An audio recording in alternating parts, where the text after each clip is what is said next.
Good morning souls. இந்த பாட்டு வந்து கல்வின்ற டைட்டிலில் வந்து நிறைய சாங்ஸ் கொடுத்துருக்காரு. ஆக்சுவலாக திருக்குறள், திருமந்திரம் இது ரெண்டில் எது வந்து அர்லியஸ்ட்டாக எழுதியிருக்காங்கன்னு பார்த்தீங்கன்னா திருக்குறள்.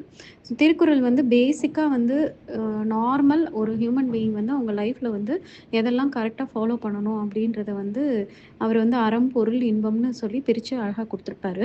அநேகமாக திருமூலர் அவர்கிட்ட இருந்தும் இன்ஸ்பயர் ஆகி அது கூட ஓகே அது வந்து பேசிக் லெவலு. அதுக்கு அடுத்த லெவல் நீங்கள் அச்சீவ் பண்ணணும்னு நினைக்கிறீங்க, உங்களுக்கு வந்து அந்த இன்பம் துன்பம்ன்ற அந்த சைக்கிள்லேருந்து நீங்கள் வெளியில் வரணும்னு நினைக்கிறீங்கன்னா இந்த வழியில் போங்க. அதாவது அது அடுத்த கான்ஷியஸ்னஸ் லெவலில் வந்து போகிறதுக்கு அவர் வந்து அதிலிருந்து இன்ஸ்பயர் ஆகி அந்த டாபிக்ஸ்லாம் எடுத்திருப்பார் போல இருக்குது. ஏன்னா நிறைய டைட்டில் வந்து நம்மளுக்கு வந்து திருக்குறளோட பயங்கரமாக மேட்ச் ஆகும். இந்த திருமந்திரம்ல அதுவும் பர்டிகுலராக பார்த்தீங்கன்னா அந்த ஃபஸ்ட்டு தந்திராவில் வந்து அப்படியே திருக்குறள்லேருந்து நிறைய மேட்சிங்கான டைட்டில் இருக்கும். அதில் முக்கியமான டைட்டில் வந்து இந்த கல்வி. திருவள்ளுவர் வந்து பேசிக் எஜுகேஷன் பற்றி சொல்லியிருப்பாரு. அதாவது உலகார்ந்த கல்வின்னு சொல்லுவாங்கல்ல, எல்லா சப்ஜெக்டை பற்றியும் உனக்கு வந்து கண்டிப்பாக தெரிஞ்சிருக்கணும், எழுத படிக்க தெரிஞ்சிருக்கணும், அப்போ தான் நீ வந்து லைஃப்பில் வந்து நல்லா வாழ முடியும் அப்படின்னு சொல்லியிருப்பாரு. இங்கே வந்து இவர் வந்து அந்த கல்வியோட அடுத்த லெவலில் சொல்லியிருப்பாரு. அதாவது நீ ஏன்னா ஆக்சுவலாக அந்த பேசிக் எஜுகேஷன் பண்ணவங்களால் இந்த ஸ்பிரிச்சுவல் எஜுகேஷனை சீக்கிரமாக அண்டர்ஸ்டாண்ட் பண்ணிக்க முடியும். இந்த ஸ்பிரிச்சுவல் கான்செப்ட்ஸை வந்து குயிக்காக வந்து லேர்ன் பண்ணிக்க முடியும். படிக்காதவங்க எத்தனையோ பேர் ஸ்பிரிச்சுவலில் வேறு லெவலில் இருந்திருக்காங்க, அது வேறு விஷயம். பட் அதெல்லாம் வந்து ரொம்ப எக்ஸ்ட்ராடினரி ஜீனியஸான பீப்புள் அங்கங்கே இருந்திருப்பாங்க. ஆனால் நம்ம நார்மல் ஹியூமன் பீயிங் வந்து ஒரு average human being, average skill இருக்கக்கூடிய ஹியூமன் பீயிங் வந்து என்ன பண்ணணும்னா பேசிக் அந்த எஜுகேஷனை முடிச்சுட்டு அந்த எஜுகேஷனோட ஹெல்ப்போட அந்த கல்வி ஞானத்தோடு சேர்த்து நம்ம வந்து அந்த கல்வியோட ஹெல்ப்போடு சேர்த்து நம்ம வந்து அந்த ஸ்பிரிச்சுவாலிட்டியை வந்து நிறைய லிட்ரேச்சர்ஸ் மூலமாகவும் அந்த கான்செப்ட்ஸை வந்து லேர்ன் பண்ணும்போது நம்மளுக்கு வந்து டிவைனோட ட்ரூத் வந்து நம்மளுக்கு புரிய ஆரம்பிக்கும். அதைத்தான் வந்து அவர் வந்து இந்த டாப்பிக்கில் வந்து இன்சிஸ்ட் பண்ணுறாரு. அதில் இதுதான் ஃபஸ்ட்டு சாங்கு. இந்த ஃபஸ்ட்டு சாங்கில் அவர் ரொம்ப அழகாக சொல்லியிருக்காரு. என்னென்னா அவர் வந்து என்ன வந்து கற்றுக்கிட்டாரு, அவர் அந்த அவரோட கல்வி, அதாவது இந்த இடத்துல என்ன ஞானம் வந்து அவருக்கு கிடச்சிச்சு, ஸ்பிரிச்சுவல் எஜுகேஷன்னு சொல்லி சொல்லி அது இந்த ஸ்பிரிச்சுவல் எஜுகேஷன் மூலமாக நான் என்ன லேர்ன் பண்ணிக்கிட்டேன் அப்படின்றத அந்த ஃபஸ்ட்டு சாங்கில் சொல்கிறாரு. அந்த ஃபர்ஸ்ட் லைனில் பார்த்தீங்கன்னா இதுதான் நம்மளும் தெரிஞ்சுக்க போகிறோம். இப்போ நம்ம வந்து இப்போ நீங்கள் வந்து மெடிடேஷன், அதுக்கப்புறம் அந்த ஸ்பிரிச்சுவல் லிட்ரேச்சர்ஸ்லாம் ரீட் பண்ணுறது, லிசன் பண்ணுறது, இந்த திருமந்திரம் சாங்கை வந்து தெரிஞ்சுக்கிறது, இது எல்லாமே பார்த்தீங்கன்னா ஃபார்ம் ஆஃப் எஜுகேஷன். ஓகேங்களா? உங்களுக்கு வந்து கடவுள் பற்றின புரிதலுக்காக வேண்டி கடவுள் என்ன சொல்கிறாரு, அவர் எங்கே இருக்கார், அவர் எப்படி வந்து நமக்கு வந்து நம்ம லைஃப்பில் கனெக்ட் பண்ணிக்கணும்னு தெரிகிறது வந்து ஒரு விதமான எஜுகேஷன் தானே, கல்வி தானே, கிளாஸ் மாதிரி தானே, டீச் பண்ணுற மாதிரி இருக்குது. அப்போ அது மூலமாக உங்களுக்கு என்ன நடக்கும், என்ன நீங்கள் தெரிஞ்சுக்குவீங்க அப்படின்றத தான் அவர் வந்து இங்கே வந்து நம்மளுக்கு சொல்லியிருக்காரு. ஸோ ஃபர்ஸ்ட் வந்து குறிப்பு அறிந்தேன் உடல் உயிரது கூடி. அதாவது என்னோட பாடி, அதுக்கப்புறம் என்னோட அந்த உயிர் மெயின்னு சொல்லுவாங்கல்ல, அந்த ரெண்டுமே சேர்ந்து அதோட பர்பஸை வந்து ஃபுல்ஃபில் பண்ணுறதுக்கு ஒன்றா சேர்ந்து தான் வந்து செயல்படுது.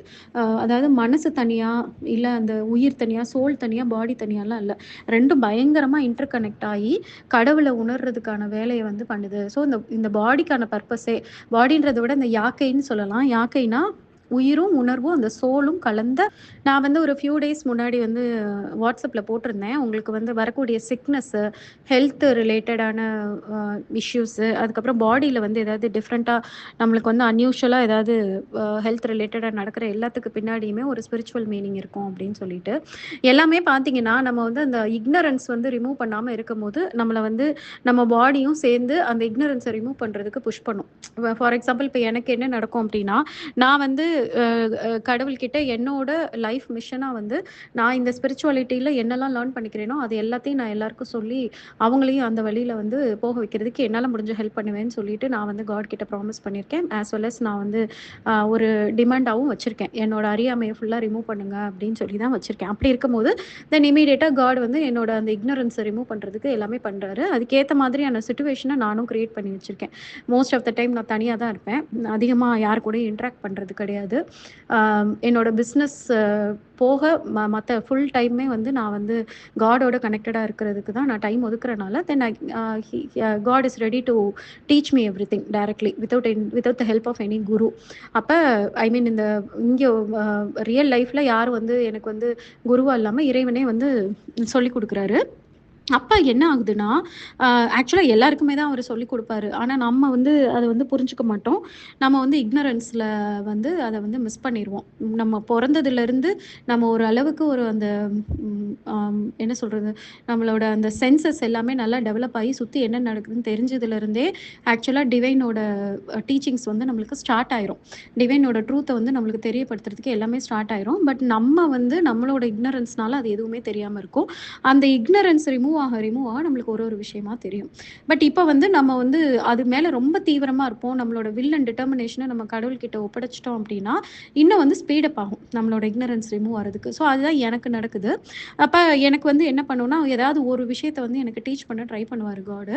அப்ப நான் வந்து அத புரிஞ்சுக்காம என்னோட டே டு டே ரொட்டீன்ஸ்ல ரொம்ப பிஸியா இருக்கிறம்போது, எனக்கு என்ன நடக்குதுன்னு பார்த்தீங்கன்னா, அன்யூசுவலா வந்து எனக்கு வந்து தூக்கம் வரும். ஏன்னா, என் மைண்ட் ஆல்ரெடி நெறைய விஷயங்கள்ல வந்து இன்வால்வ் ஆயிட்டு, ரொம்ப கிளட்டர்டா இருக்கு. மைண்ட்ல வந்து ஸ்பேஸே இல்ல அப்படின்னு இருக்கும்போது, என்ன பண்றாருன்னா, சம்மந்தமே இல்லாம ரொம்ப ஒரு டீப் ஸ்லீப் வந்து குடுப்பாரு. சம்மந்தம் இல்லாத டைம்ல. இப்ப வந்து நைட்டு வர்ற ஸ்லீப்ன்றத விட சிலருக்கு வந்து ஆஃப்டர்நூன் சாப்பிட்டோனே கொஞ்ச நேரம் தூக்கம் வரும். That is quite normal. எனக்கு எப்படி இருக்கும்னு பார்த்தீங்கன்னா, இப்ப நான் ஆஃபீஸ்க்கு அப்ப தான் உள்ள வந்திருப்பேன். நான் நல்லா தான் தூங்கியிருப்பேன். 8 ஹவர்ஸ்லாம் தூங்கியிருப்பேன். மார்னிங் வந்து ரொம்ப ஃப்ரெஷ்ஷா ஆஃபீஸ் உள்ள வருவேன். உள்ள வந்து ஒரு 10 மினிட்ஸ்ல என்னால தாங்கவே முடியாத அளவுக்கு தூக்கம் வரும். கொஞ்சம் கூட செயல்பட முடியாது. கிட்டத்தட்ட மயக்கம் வர அளவுக்கு எனக்கு தூக்கம் வந்துரும்.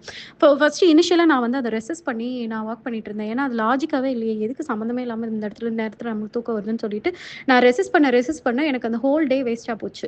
ஏன்னா, அந்த தூக்கத்தோடயே நான் அரைகுறையா வேல பார்த்து ஒரு ப்ரொடக்டிவாவே என்னால இருக்க முடியாது. அதுக்கப்புறம் ஐ ஸ்டார்ட்டட் திங்கிங் அபௌட் இட். இல்ல இதுக்கு பின்னாடி வேற ஏதோ லாஜிக் இருக்கு அப்படின்னு சொல்லிட்டு, இப்ப என்ன தூங்க தானே வருது தூங்கிட்டு போவோம். நம்ம நம்ம ஆஃபீஸ் தானே அப்படின்னு சொல்லிட்டு ஐ ஸ்லெப்ட்.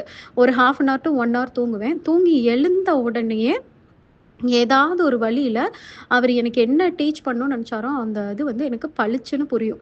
அந்த ஒரு தியரியா, இல்ல அந்த ஒரு டிவைன் லாவா எனக்கு டக்குன்னு தெரியும். எனக்கு பயங்கர ஷாக் ஆயிடும். ஏன் இதுக்கு முன்னாடி இது தோணல?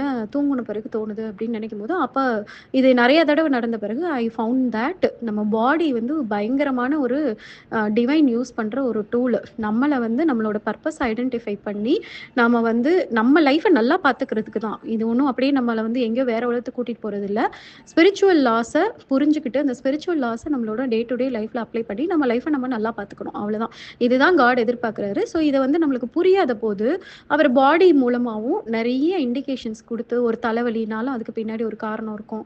பல்லு வலினாலும் ஒரு காரணம் இருக்கும். எல்லாத்துக்கு பின்னாடியும் அவர் வந்து ஒரு ரீசன் வச்சிருப்பாரு. ஃபுட் பாய்சன் ஆனாலும் அதுக்கு பின்னாடி ஒரு காரணம் வச்சிருப்பாரு. அத வந்து நம்ம வந்து வெறும் பாடி இஷ்யூவா மட்டும் நம்ம பார்த்துட்டு போறது நம்மளோட இக்னரன்ஸ். இத வந்து இங்க திருமூலர் வந்து கண்டுபிடிச்சிருக்காரு. என்ன ஏன்னா, அப்ப அவர் இத்தன பாட்டு எழுதியிருக்காரு. இத்தன பாட்டு எழுதும்போது அவரு பாடிய வந்து காட் எப்படி யூஸ் பண்ணியிருப்பாருன்னு மட்டும் யோசிச்சு பாருங்க. கரெக்ட்டா அவரு வந்து அண்டர்ஸ்டாண்ட் பண்ற வரைக்கும். அதனால தான் அவர் வந்து இந்த இடத்துல வந்து குறிப்பறிந்தேன் உடல் உயிரது கூடி அப்படின்னு சொல்லி கண்டுபிடிச்சுட்டேன் நானு. குறிப்பறிந்தேன்னா எனக்கு அவேர்னஸ் கிடைச்சிருச்சு அப்படின்னு சொல்லியிருக்காரு. அதுக்கடுத்து செறிப்பறிந்தேன் மிகு தேவர் பிரானை அப்படின்னா, அ அதாவது செறிப்பு அப்படின்னா ஒரு கம்ப்ளீட்னஸ். இப்ப நம்மளுக்கு வந்து நெறைய கடவுள் இருக்காங்க. இதுல யார் உண்மை? யாரு பொய்? எப்படி இத்தன கடவுள் எப்படி இருப்பாங்க? அப்ப நிஜமாவே அத்தன கடவுள் இருப்பாங்களா? இப்படிலாம் நம்மளுக்கு நெறைய டவுட்ஸ் இருக்கும் இல்லையா? ஆளாளுக்கு ஒரு காட் ஃபார்ம், ஆளாளுக்கு ஒரு ரிலிஜியன்லாம் நம்ம இது பண்ணும்போது, அப்ப அது எல்லாத்தையும் தாண்டி ஒரே இறைவன் தான் இருக்கிறாரு. அந்த இறைவன் தான் சுப்ரீம் டிவைன் பீயிங். அவரு தான் கரெக்ட்டு. மத்த எல்லாமே வந்து அவரோட ஒரு ஒரு ஃபார்ம்ஸு. கன்வீனியன்ஸ்க்காக எல்லாரும் கும்பிடுற ஒரு ஃபார்ம்ஸு அப்படின்னு சொல்லிட்டு அவரு கண்டுபிடிச்சுட்டாராம். அதான் அந்த கம்ப்ளீட்னஸ். அந்த அந்த கடவுள்ல ஃபீல் பண்ணும்போது ஒரு குறை கூட இருக்காது.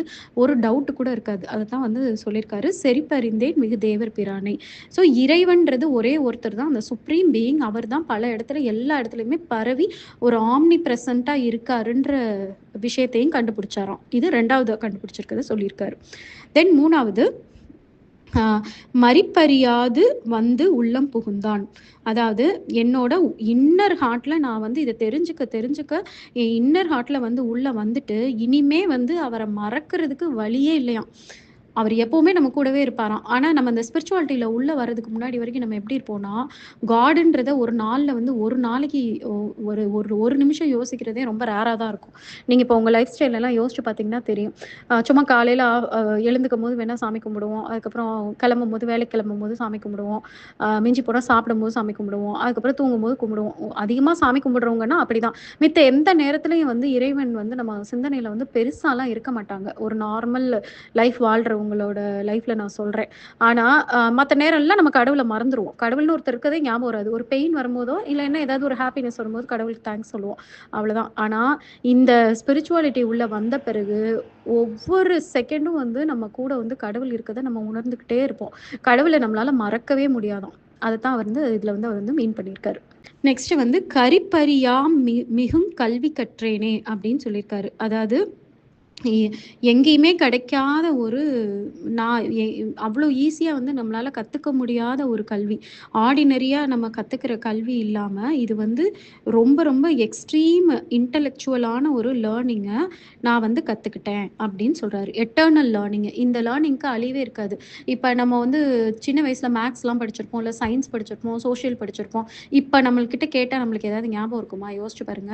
அ எதுவுமே ஞாபகம் இருக்காது. சும்மா வேகா தான் நம்ம மெமரியில இருக்கும். அதுதான் வந்து ஆர்டினரி கல்வி. அது வந்து எப்பவுமே அது வந்து பெர்மனன்ட்டா நம்ம மைண்ட்ல இருக்காது. அது வந்து ஃபேட் ஆயிரும். ஒரு எக்ஸாம முடிச்சோமா, அடுத்த கிரேடுக்கு போனோமா, அதோட நம்மளுக்கு முடிஞ்சிடும். ஈவன் காலேஜ் ஸ்டடீஸ் கூட நம்மளுக்கு பெருசா ஞாபகம் இருக்காது. அம் எ நம்ம வந்து அத ஒரு மார்க் வாங்குறதுக்காக மட்டும் தான் வச்சிருப்போமே தவிர, ரொம்ப சின்ன அளவுல மட்டும் தான் அந்த கல்வி வந்து நம்ம லைஃப்ல வந்து யூஸ்ஃபுல்லா இருக்கும். வேரஸ் இந்த கல்வி இருக்கு இல்லையா? இந்த ஸ்பிரிச்சுவல் விஸ்டம் இது வந்து கொஞ்சம் கூட அழியாது. நாளுக்கு நாள் வந்து பெருகிக்கிட்டே போதும். இதுக்கு வந்து இத நம்மளால வந்து மறக்கவும் முடியாது. நம்மளோட ஒண்ணா வந்து கலந்துருமாம். இத வந்து அவர் வந்து ரியலைஸ் பண்ணியிருக்காரு. ஸோ, இப்ப 4 விஷயம் வந்து இந்த ஸ்பிரிச்சுவாலிட்டி மூலமா இந்த கல்வியில அவர் வந்து கத்துக்கிறது என்ன அப்படின்றது தான் இந்த பாயிண்ட் வைஸா வந்து அவர் குடுத்திருக்காரு. ஸோ, ஃபர்ஸ்ட்டு வந்து பாடி, சோல் 2ம் சேர்ந்து ஹையர் பர்ப்பஸ்க்கு வந்து வொர்க் ஆகுதுன்றத கண்டுபிடிச்சிருக்காரு. 2வது வந்து நம்ம நம்ம வந்து கடவுள வந்து உள்ள நம்ம நுழைச்சிட்டோம் அப்படின்னா, அவ்வளதான். ஆம், அ சாரி 2வது பாயிண்ட் வந்து அ காடு அந்த அப்சல்யூட் சுப்ரீம் பீயிங் யாரு அப்படின்றது அந்த இறைவன்றத வந்து உணர்ந்திருக்கிறது. தென் அவர் வந்து நம்ம உள்ள என்டர் ஆயிட்டாருன்னா அவர வந்து நம்ம எந்த நொடியும் நம்ம மறக்கவே மாட்டோம் அப்படின்றதும். தென் 4வது இருக்கிறதுலே இதுதான் வந்து ஹையஸ்ட் இட்டர்னல் எஜுகேஷன். ஃபாரெவர் இந்த இந்த கல்வி வந்து நம்மள விட்டு போகாது. இந்த ஞானம் வந்து நம்மள விட்டு போகாதுன்னு சொல்லியிருக்காரு. இதுதான் நீங்க எல்லாரும் வந்து இப்ப இந்த சாங்ஸ் எல்லாம் நீங்க லிசன் பண்ண இதத்தான் நீங்க வந்து தெரிஞ்சுக்கிட்டே வரீங்க. இந்த இந்த லெவல தான் நீங்களும் அச்சீவ் பண்ணுவீங்க. அதத்தான் வந்து அவர் வந்து திருமூலர் வந்து நம்மளுக்கு முன்னாடியே சொல்லியிருக்காரு. இந்த பாட்ட வந்து 2, 3 தடவ ரீட் பண்ணுங்க. கடவுள நல்லா ப்ரே பண்ணிட்டு ரீட் பண்ணுங்க. இதுல சொல்லியிருக்க ஞானம்லாம் வந்து உங்களுக்கும் வரணும். உங்க லைஃப்ல இருக்கக்கூடிய இக்னரன்ஸஸ் எல்லாம் ரிமூவ் பண்ணணும் அப்படின்னு சொல்லிட்டு, காட் கிட்ட வந்து ஒரு பிரேயரா வைங்க. ஓகே. Thank you all.